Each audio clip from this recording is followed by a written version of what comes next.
आज चाहिँ grade 2 standard class 2 को काम मैले क्लासभित्र सुरु गरिसकेको छु।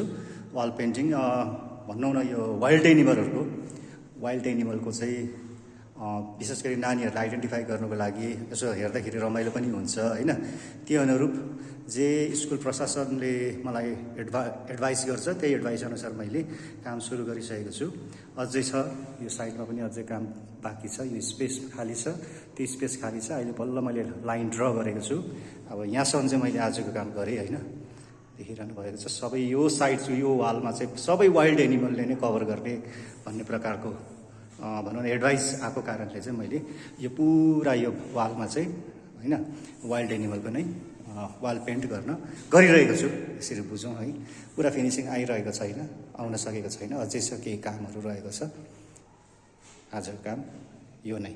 अब भोलि यो साइडमा र बिचमा जो पाइथन छ र यो साइड जुन स्पेस छ त्यो साइडमा 3टा एनिमललाई एड गरेपछि यो वाल कम्प्लिट हुन्छ।